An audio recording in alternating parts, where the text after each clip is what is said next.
Un bateau va commencer une campagne de sauvetage à partir du 2 mai, qui va se dérouler sur une période de 6 mois, qui est la période haute, finalement, de ces migrations par la Méditerranée. On travaille conjointement, donc MSF, avec une organisation maltaise qui s'appelle MOS, qui avait déjà lancé une opération du type similaire l'année dernière, contribuant au sauvetage de 3000 migrants. Ce qu'apporte MSF dans l'opération, c'est du financement et la médicalisation du bateau, puisque nous embarquons à bord un médecin et 2 infirmières.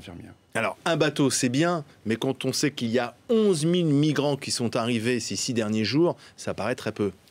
Ça paraît effectivement très peu, je ne vais pas vous démentir. L'année dernière, l'armée italienne avait mené une opération qui s'appelait Mare Nostrum entre octobre 2013 et octobre 2014 et avait sauvé, à l'occasion de cette opération, entre 100 et 150 000 migrants sur 12 mois.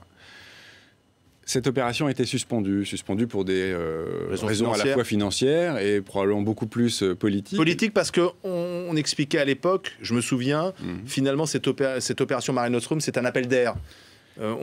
On envoie un message aux migrants, venez chez nous, on vous accueille. Et on voit le résultat. Le fait est que les migrants souhaitent atteindre l'Europe à n'importe quel prix. Les frontières de l'Europe se sont fermées aux frontières orientales, aux frontières méridionales, notamment dans les enclaves espagnoles de Ceuta et Melilla.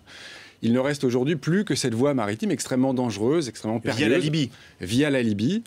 Et ces gens continuent d'arriver. Il y a plus d'arrivées aujourd'hui au premier trimestre 2015 qu'au premier trimestre 2014.